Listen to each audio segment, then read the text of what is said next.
Ang kwentong ito ay hango sa totoong buhay. Karanasan ito ng pinsan ng lolo ni JR. Natawagin na lang natin sa pangalang Manong Celso. Walang eksaktong taon. Kinayuya, daw, kapis.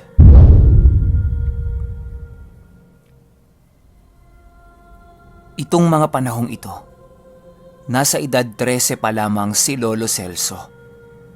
Ito yung mga panahong bumabangon pa lang ang Pilipinas mula sa pananakop ng mga Hapon. Halos lahat ng tao nung mga panahong yon ay hirap. Wala halos makain ng mga tao, lalo na kung nakatira sila sa syudad.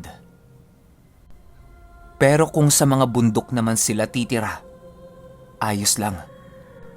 Marami kasing mapagkukunan ng pagkain doon.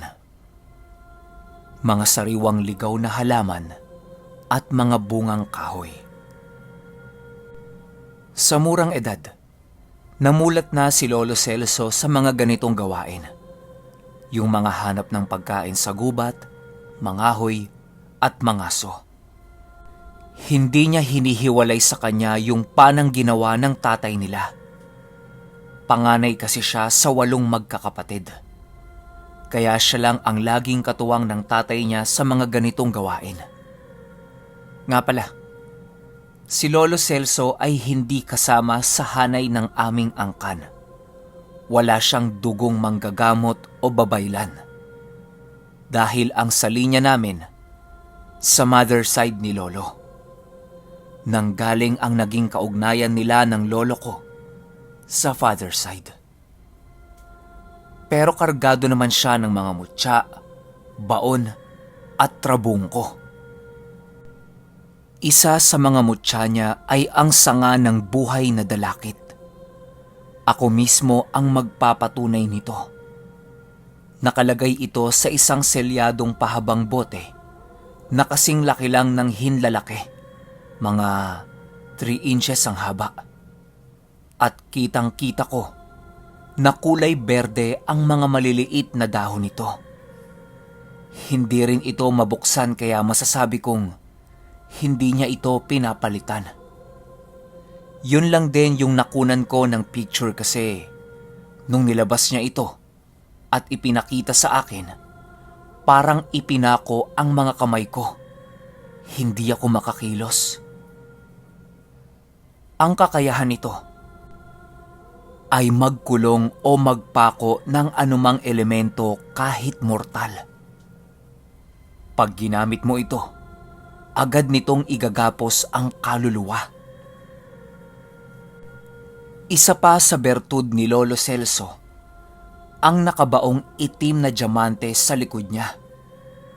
Hindi nararamdaman ng kahit na sinong may aral ang kanyang presensya kung hindi siya makikita ng harapan.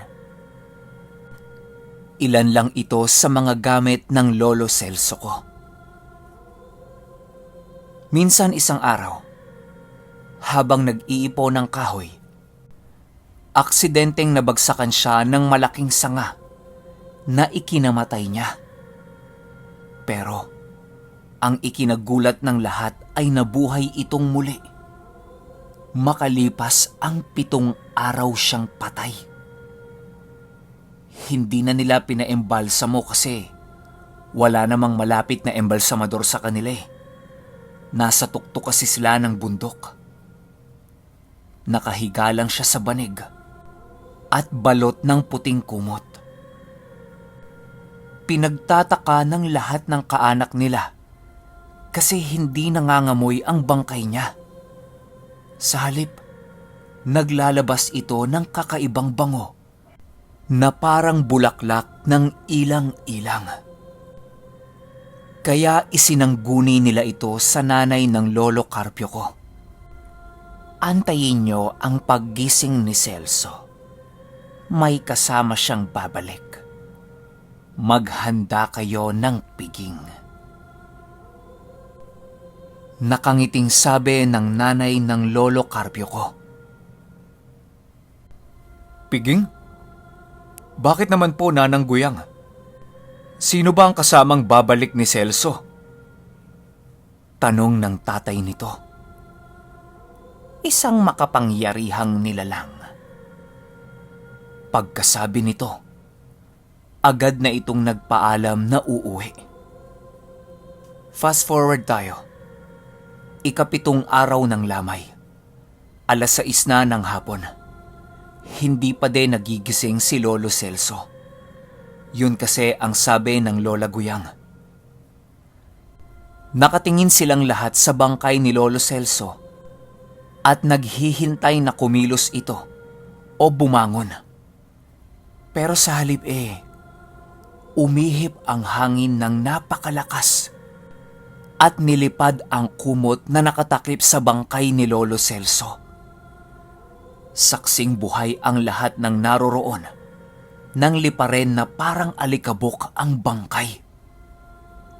Unti-unti itong nawawala at nagulat ang lahat nang biglang may bumungad sa pintuan na isang binatilyo. Nakangiti ito at sa likod niya may isang malaking lalaki na nakaakbay dito. Sinong iniintay niyo dyan? Narito kami! Bungad ng Lolo Celso ko. Pagkapasok ng lolo ko, agad siyang niyakap ng mga magulang niya at sinabing, "Salamat at nagbalik ka, anak." Hindi na po ako ang inyong anak. Tugon ito sa kanila. Matapos magsalita, nawalan ito ng malay kasabay ng pagkawala ng malay niya ay ang paglaho naman ng lalaking kasama niya. Medyo matagal din siya bago nagising. At nung magising siya, ang unang bungad niya sa mga magulang niya ay, "Tubig. Pahingi po ako ng tubig." Dali-dali namang kumuha ng tubig ang nanay niya at agad ipinainom sa kanya. Nang matapos itong uminom, agad itong tinanong ng tatay niya, "Celso, anak, saan ka ba nanggaling?" Ngumiti lang si Lolo Celso sa kanila at tumugon ng, "Sa isang palasyo, itay. Isang malaking tahanan sa gitna ng gubat. Napakagara nito. Ang lahat ng mga dekorasyon ay gawa sa ginto. May mga nakasulat pang mga titik sa bawat dingding. Hindi ko maintindihan nung una. Pero nung tumagal na ako ng mga ilang taon doon, pinutol ng tatay niya ang pagkukwento. Teka anak, isang linggo ka palang nawawala. Bakit? Anong ilang taon ka nang nandoon?" Takang tanong ng tatay niya sa kanya. 7 taon, tay. Yun ang sabi sa akin ng kawal na naghatid sa akin. Siya ay walang iba, kundi si Apitong, ang punong kawal ng kaharian ni Apo Lakay. Pero tay, ang pinagtataka ko, bakit wala doon yung sinasabi nilang Apo Lakay? Tapos ang tawag sa akin ng mga naroroon Apo. Dahil sa pagkamangha ng mga magulang niya at gayon din ang pagkagulat, na isang guni na naman nila ito kay Nanang Guyang. Agad naman pumunta doon ang matandang babaylan at pagpasok pa lang ng matanda, nung makita niya si Lolo Celso, agad itong lumakad ng nakaluhod papunta sa binata. Sabay yukod. "Maligayang pagbabalik, mahal na Apo. Isang karangalan ng makita kayo sa lupain ng mga buhay." Mangiyak-ngiyak ang matanda habang nagsasalita. Pero si Lolo Celso, nagtataka na nakatingin sa kanya at sa kanyang mga magulang. Ano po bang sinasabi ninyo, Lola? Bakit pati kayo apo ang tawag sa akin? Takang tanong ng binata. Hindi mo ba naaalala ang mga sinabi sa'yo ng mga nilalang sa pinanggalingan mo? Ikaw, Celso, ang hinirang ng espiritu ng kalikasan upang maging katawang lupa ni Apo Lakay. Masdan mo ang pagbabago sa katawan mo. Agad ngang nagtanggal ng damit si Lolo Celso at nakita niya na naging mas bumilog ang pangangatawan niya at parang mas tumanda siya ng ilang taon. Nung tumalikod siya para ipatingin ang likuran niya sa mga magulang niya, nagulat ang lahat dahil may mga titik na nakasulat sa likod niya. Mga titik na tanging ang mga babaylan lamang ang makakabasa. Nagawa lang itong makita ng mga magulang niya noong hapkusan ni Nanang Guyang ang kanilang mga mata. Ito ang simbolo ng mahal na apo. Nananahan na ang espiritu niya sa katawan mo. Sa panahong magising siya, ika'y magiging napakalakas na nilalang, Celso. Kailangan mong magsanay. Tamang-tama din. Dahil si Carpio ay nagsasanay ngayon dahil siya naman ang tinawag ng kalikasan. Paliwanag ng babaylan. At yun nga ang sinunod ni Lolo Celso. Nagsanay siya kasama ni Lolo Carpio na noon ay nasa ikalawang hakbang na ng pagiging babaylan. Lahat ng kasanayan ay itinuro sa kanila ni Lolo Carpio. Mula sa paglaban gamit ang kalikasan sa panggagamot, pagpapaalis ng espiritu at pisikal na labanan.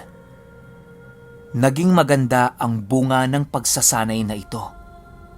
At humusay na nga silang dalawa sa larangan ng pagiging babaylan at antingero. Ang unang engkwentro. Fast forward tayo ng ilang buwan. Habang nagpapahinga mula sa paghahakot ng mga kahoy, may lumapit sa kanila ng tatay ni Lolo Carpio. Tatlo kasi silang naghahakot ng kahoy. Manong Juan, ang anak ko po, pakiting na naman. Mukhang binabarang eh. Tulungan po ninyo kami. Nagkatinginan ng tatlo. Pasimpleng umalis si Lolo Celso dahil alam na niya ang mangyayari. Pasipol-sipol pa siyang naglalakad pero... Celso, kayo ni Carpio ang lalakad. Napatigil sa paglalakad si Lolo Celso at agad itong tumango kahit ayaw niya. Matatakutin kasi itong si Lolo Celso kaya umiiwas siya pag kulam at barang na ang pinag-uusapan. Manong Carpio, kaya ba natin yun? Barang na yun eh. Kadalasan si Nanang Guyang o hindi kaya si Nanay Celia ang gumagamot pag ganun, di ba? Tanong nito sa pinsan habang naglalakad papunta sa bahay ng pasyente nila. Magtiwala ka lang, Celso. Malakas ka. Tugon lang ng pinsan niya sa kanya. Pagkadating nila sa bahay, sa labas pa lamang ng bakod hinugot na kaagad ni Lolo Celso ang isa sa malalakas niyang gamit. Ang buhay na sanga ng dalakit. Sabay usal ng buhay na salita at itinuro sa kanila ng isang kamag-anak na mula sa simbahan. Humanda ka, Celso. Nararamdaman ko ang mambabarang. Nasa gilid lang siya. Isa siya sa mga taong nandito sa bahay ngayon. Nakikiusyoso. Ito ang unang engkwentro nila, kaya wala pang nakakaalam ng kanilang kakayahan dahil nakatago din ito. Kasi may mga pambulag din sila kaya walang nakakaramdam kahit pa yung sinasabing mambabarang na nandoon mismo. Nasa loob na sila ng bahay. Agad nilang sinabihan ang may bahay na palabasin ang lahat ng nandoon. Maiwan lamang ang mga magulang ng pasyente. Matapos isara ang pinto, nagbakod na silang dalawa at agad hinarap ang pasyente. Celso, maghanda ka na. Unahin mo muna yung nakikiusyoso. Ang tinutukoy ng pinsan niya ay yung nambabarang sa pasyente. Opo, Manong. Agad nagbato ng pambulag at tigalpo si Lolo Celso. Nagulat ang lahat nang may biglang sumigaw sa labas na para bang nasaktan ito ng husto. Sapul! Sabi ni Lolo Celso habang tawa ng tawa. Sunod na ginawa nila ay sinimulan na ang panggagamot. Tinitingnan nila ang pasyente. Hinang-hina na ito. Kahit idilat lang ang mga mata niya, hindi na niya magawa. Lumingon si Lolo Carpio sa ina ng pasyente at sinabing, kung hindi maaagapan, mamamatay na po siya. Naiyak ang mga magulang nito. Gawin niyo ang lahat. Pakiusap. Samo ng mga magulang sa kanila. Agad silang nagsagawa ng ritual ng pagsusoli. Bilang babaylan ang aral ni Lolo Carpio, madali siyang nakahugot ng lakas sa kalikasan at inilapat sa katawan ng pasyente niya. Nanumbalik ang lakas nito. Celso, huhulihin ko ang mambabarang. Maghanda ka ng pambakod sa silid. Agad nagsinde ng ilang insenso si Lolo Celso, kasama ang mga piraso ng nyog at saka ilang itim na tangkay. Nabalot ng usok ang buong silid. Ayos na, Manong Carpio. Pinapasapi na ni Lolo Carpio ang mambabarang upang mag-embestiga. Nang sumapi na ito at agad na silang nagsimulang tanungin ito. Anong kasalanan ng babaeng ito sa'yo at bakit mo siya pinarusahan? Ang nakalimutang gawin ni Lolo Carpio ay ang ipako ito. Agad siyang sinakal nito. Buti at maagap si Lolo Celso at agad niya itong naipako gamit ang kanyang mutya ng sanga ng dalakit. Manong, muntik ka na dun ah! Sambit nito. Oo nga eh. Buti na agapan mo, insan. Tugon ni Lolo Carpio. Nagpatuloy na siya sa pagtatanong gamit ang isang dasal na inihip niya sa daliri niya. Itinutok niya to sa leeg at biglang nanigas ang katawan ng biktima. At ang tinig nito yung parang may nakatusok sa lalamunan niya. Sino ka? At anong kailangan mo sa babaeng ito? Muling tanong ni Lolo Carpio. Marami. Hindi sa akin, kundi sa isang binata.